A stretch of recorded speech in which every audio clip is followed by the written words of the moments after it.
السلام علیکم. په دې ویډیو کې زه غواړم تاسو ته د 11 صنف د ریاضي د لومړي فصل چې د مخروطي مقاطع تر عنوان لاندې د 12مې صفحې د تمرین حل وړاندې کوم. په 12مه صفحه کې تمرین لومړی سوال داسې وایي که چیرې د بیضوي دا معادلې په نظر کې ونیسئ او د لوی قطر اوږدوالی او د محراقونو ترمنځ فاصله پیدا کړئ. نو دغه معادلې لومړۍ معادله چې راکړل شوې ده هغه په داسې ډول راکړل شوې ده چې x مربع پر 18 جمع y مربع پر 14 مساوي کېږي له یو سره. اوس که چیرې دې معادلې ته ځیر شو، دا رښتیا هم لکه د بیضوي معادلې شکل لري. د بیضوي معادلې عمومي شکل په دې ډول ده چې x مربع پر a مربع جمع y مربع پر b مربع مساوي کېږي له یو سره. نو که چیرې د A او B کوم اوږدوالی دي په اصلي شکل د بیضوي کې، هغه ما په مخکې ویډیو کې هم تشریح کړي وو، خو خیر ده اوس به بیا رسم کومه. که چیرې دا د مونږ X محور وي، دا د مونږ Y محور وي او بیا مونږ په دې کې یو بیضوي په داسې شکل ولرو، نو دلته به د بیضوي محراق وي چې F ورته ویل کېږي یا فوکای. که چیرې دغه د Y د محور نقطه چې بیضوي قطع کړې ده، دا د F له نقطې سره وصل کړو د یو مستقیم خط په واسطه باندې. وبخښئ دا خط مستقیم نه ښکاري، خو خیر تاسو یې فرض کړئ چې مستقیم ده. نو دلته موږ ته یو قایم الزاویه مثلث لاسته راځي. په دې قایم الزاویه مثلث کې دغه طول ته چې د له F نه تر مرکز پورې ده دې ته C ویل کېږي. له مرکز نه د Y او د Y د محور د تقاطع نقطې ته په مثبت طرف ته دې ته B ویل کېږي، او دغه طول ته چې دا د قایم الزاویه مثلث وتر راځي دې ته A ویل کېږي. یو شي ته مخکې له دې نه چې وړاندې لاړ شو باید متوجه شي چې دغه د A اوږدوالی په حقیقت کې د دغه بیضوي دغه طول ده. دا څه رقم صرف په هندسي شکل اوس که چیرې متوجه شي ورته، دغه خط خپله که چیرې داسې ترانسلیټ شي چې دا نقطه یې له مرکز سره تطابق وکړي، نو اتوماتیک دا نقطه خپله دې سره تطابق کوي. یعنی مطلب دا ده هغه بیضوي چې بر یې صفر ته ورسیږي، د هغه محراق خپله په د بیضوي په خط باندې واقع کیږي. او یا چې کله دایرې ته ورسیږي، یعنی بر غټ شي بیا دا نقطه خپله له مرکز سره تطابق کوي، چې دې باره کې په تیره ویډیو کې مې یو څه تشریحات موږ وړاندې کړي وو. خو خیر اوس که چیرې دې نقطې ته A ډش ووایو، دې نقطې ته A ووایو، دې ته F ووایو، او دلته به بل محراق هم دوه محراقونه لري هره بیضوي، دې ته F ډش ووایو که نه، نو او دې ته B ووایو، دې ته B ډش. نو موږ نه څه غوښتل شوي دي؟ یو د اوږد قطر اوږدوالی غوښتل شوی ده چې هغه به کومه فاصله وي، هغه به A ډش خط اوږدوالی وي. بله کومه فاصله له موږ نه غوښتل شوې فاصله په بین د دوه محراقونو کې، په منځ د دوه محراقونو کې، هغه د F ډش خط اوږدوالی ده. نو لومړی راځئ د A ډش خط اوږدوالی پیدا کوو. که چیرې معادلې ته زور شو، دلته په مخرج کې 18 لرو، دلته په مخرج کې 14 لرو، نو دا د A قیمت څه ده؟ د دغه عدد جذر او د دغه عدد جذر نه جوړیږي. نو که چیرې د x مربع د 18 په ځای باندې 6 مربع ولیکو، جمع y مربع د 14 په ځای 4 مربع ولیکو، دا به مساوي شي له یو سره. نو که چیرې له عمومي شکل سره دلته مقایسه کو، موږ ته د A قیمت لاسته راځي چې د A قیمت ده په دې کې 6 او د B قیمت ده 4. اوس که چیرې متوجه شو د A نقطه د Y محور، د Y برخه یې صفر ده ځکه د X په محور باندې واقع ده. نو څومره له مرکز نه دې خواته راغلی ده، لکه څنګه چې ما تاسو ته ویلي وو چې دغه د A فاصله خپله دغه د بیضوي د اوږده وتر نیمایي تشکیلوي، نو خپله د A فاصله څه ده؟ دې خواته هم د اوږده وتر نیمایي تشکیلوي، ځکه نو د A کوارډینیټ موږ ته لاسته راکوي چې هغه به وي مثبت طرف ته 6 او د Y برخه به یې 0 وي. دا د A کوارډینیټ شو. اوس همدارنګه که چیرې متوجه شو لکه څنګه چې مثبت 6 چې مربع شي 18 درکوي، همداسې چې منفي 6 هم مربع شي هغه هم شپږ دېرش درکوي. نو د A داش کوارډینیټ کیږي منفي شپږ صفر. او د دوه نقطو کوارډینیټ چې موږ ولرو د هغو فورموله ده. ګوره که چیرې موږ پی ولرو، پی یو د هغه اکس یو وای یو کوارډینیټ وي، دا معلوم عدد وي په اکس وای سطحه کې، او د پی دوه نقطه ولرو دوهمه نقطه د هغه معلوم عدد وي، کوارډینیټ یې ورکړي وي اکس دوه وای دوه وي. نو موږ دا د پی یو او پی دوه خط اوږدوالی داسې پیدا کوو چې فارموله یې ده x2 منفي x1 کل مربع جمع y2 منفي y1 کل مربع. اوس موږ ګوره د A نقطه هم لرو، د A نقطه چې د A نقطه ده شپږ او صفر، او د A داش نقطه ده منفي شپږ او صفر.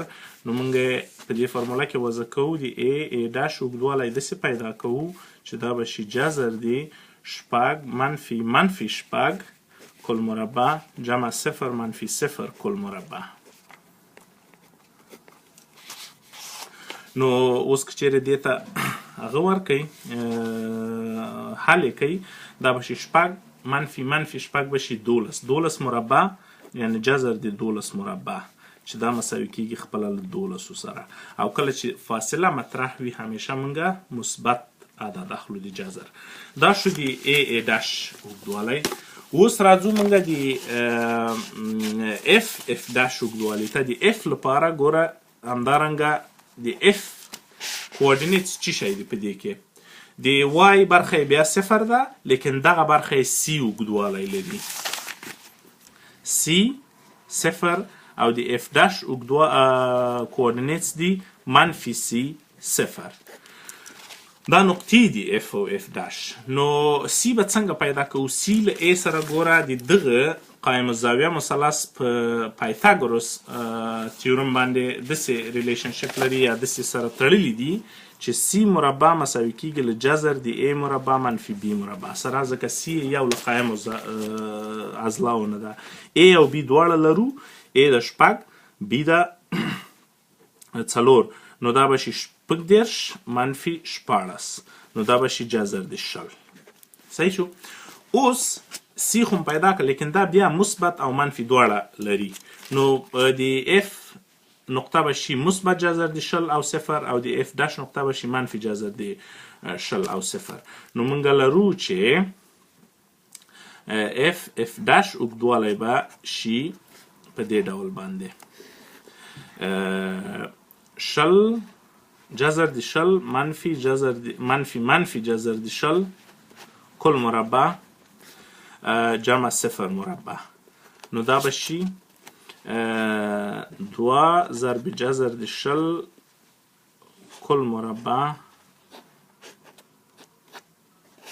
نو دا به شي دوه ضرب جذر د شل. دوه ضرب جذر د شل به د محراقونو ترمنځ د فاصلې اوږدوالی شي. اوس دا لومړۍ معادله شوله. په دوهمه معادله کې همدارنګه موږ ته داسې یو معادله راکړل شوې ده په B برخه کې د دې تمرین، چې که چیرې معادله وي د x مربع پر سل جمع y مربع پر شپږ دېرش مساوي کیږي له یو سره. همدارنګه دلته بیا A پیدا کوو، A به زموږ لس شي مثبت منفي لس، او B به زموږ مثبت منفي شپږ شي. نو د دې لپاره د A نقطه شوه لس او صفر، او د A داش نقطه شوه منفي لس او صفر. اوس د F نقطه څنګه پیدا کوو؟ د F نقطې لپاره C باید پیدا کوو. C مساوي کیږي جذر دی A مربع چې سل کیږي منفي B مربع چې شپږ دېرش کیږي، دا به شي جذر دی سلو نه چې شپږ دېرش لاړ شي څلور شپېته پاتې کیږي، نو دا به شي مثبت منفي اته. اوس موږ د اول باید د A داش فاصله پیدا کوو. A داش نقطې لرو، فاصله باید داسې پیدا کوو چې A داش مساوي کیږي له جذر دی لس منفي منفي لس کل مربع منفي صفر منفي صفر کل مربع. نو دا به شي شل مربع جذر نه لاندې مثبت شل کیږي. نو د دې بیضوي اوږدوالی 20 واحده شو. او همدارنګه د محراقونو ترمنځ فاصله چې شی ده اف موږ لرو چې اف ده 8 صفر او اف داش ده منفي 8 صفر، ځکه چې مثبت منفي 8 دلته پیدا کړل کنه د سی. د اف خو ما درته ویلي وو چې سی کاما صفر او منفي سی کاما صفر یې هغه دي کوارډینیټس دي. نو د اف داش اوږدوالی داسې پیدا کوو چې جذر د 8 منفي 8 کل مربع منفي 0 کل مربع. نو دا به موږ ته لاسته راکړي چې 14 مربع جذر نه لاندې نو دا به شي 14. نو د دې محراق فاصله 14 شوله. اوس موږ یو بل معادله حل کوو چې په هغه کې موږ ته راکړل شوي دي معادله نه ده، په هغه سوال کې موږ ته راکړل شوي دي وبښئ چې که چیرې هغه دوهم سوال ده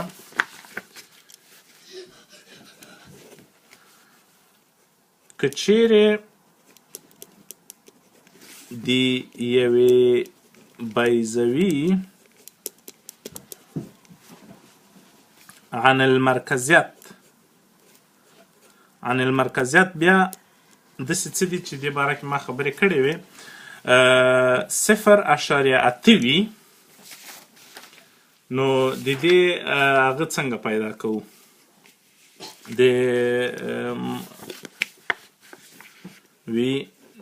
نو د دې بیضوي معادله به څه شکل ولري؟ یعنی معادله یې پیدا کړئ په ساده الفاظو. اوس عن المرکزیت خو ما مخکې تاسو ته تعریف کړی و چې عن المرکزیت داسې یو عدد ده چې په ای باندې ورکړل شوی ده او هغه د سی چې یو له دغو نه درېږه ما دلته چې دا رسم کړی و چېرته و ده په دغه کې د سی او د ای ترمنځ نسبت ده عن المرکزیت په نوم یادېږي، یعنی د محراق د فاصلې او د دغه وتر د دغه قایم الزاویه مثلث. نو سی پر ای موږ ته راکړل شوی ده چې د 0.8 عدد ده. د دې معادله به موږ څنګه پیدا کوو؟ لومړی کار دا کوو چې په اعشاري حالت کې به موږ ته ډېر زیات لږ اسانه نه وي، لیکن دا که چیرې کسري حالت ته واړو دا به 8 پر 10 شي او اختصار یې کړو دا به موږ ته راکړي 4 پر 15. نو له دې نه موږ ته معلومات کیږي چې د سی قیمت دلته 4 ده او د ای قیمت دلته 15 ده. اوس چې د سی د بیضوي د معادلې لپاره موږ څه شي ته ضرورت لرو؟ ای ته ضرورت لرو، بی ته ضرورت لرو او ایکس او وای نور خو هر څه پکې معلوم دي. داسې یو شکل لري که نه؟ ایکس مربع پر ای مربع جمع وای مربع پر بی مربع مساوي کیږي له یو سره. نو ای خو تیاره دلته لرو، صرف بی پیدا کوو. د بی لپاره شی په کار اچوو چې موږ داسې یو ریلیشنشپ لرو یا داسې یو رشته لرو د سی او د ای او د بی ترمنځ چې سی مربع مساوي کیږي له ای مربع منفي بی مربع سره. و سی هم لرو چې هغه 4 ده، نو دا به شي 4 مربع مساوي کیږي له 15 مربع منفي بی مربع سره. د دې نه اوس بی څنګه موږ پیدا کوو؟ چې بی مساوي کیږي جذر دي 15 مربع منفي 4 مربع او بی به مساوي شي له 25 نه چې 14 لاړ شي 9 پاتې کیږي، 9 چې جذر یې وباسي څو کیږي؟ مثبت منفي 3 کیږي که نه؟ نو د دې لپاره به موږ د دې هغه معادله داسې شکل باندې لیکلی شو چې د هغې بیضوي معادله چې یعنې المرکزیت 0.8 وي د هغې به معادله دا شکل لري چې اکس مربع پر ای موږ لرو 15 پر 15 مربع جمع وای مربع بی مو پیدا کړه چې 3 ده، 3 مربع مساوي کیږي له یو سره. چیرې ساده کوئ ورته داسې هم لیکلی شي ایکس مربع پر 25 جمع وای مربع پر 9 دا مساوي کیږي له یو سره. دا به دغه بیضوي معادله شي. مننه. چیرې دا ویډیو م تر اخره پورې لیدلي هیر مو نشي چې زما چینل ته سبسکرایبشن وکړئ، ځکه زه هره هفته نوې نوې ویډیوګانې د دغو کتابونو دا سلسله واره پروګرام ده په هر هفته کې یا 2 هفتو کې به نوې نوې ویډیوګانې د هر تمرین تاسو ته وړاندې کیږي هیله ده چې د کومک مصدر مو ګرځي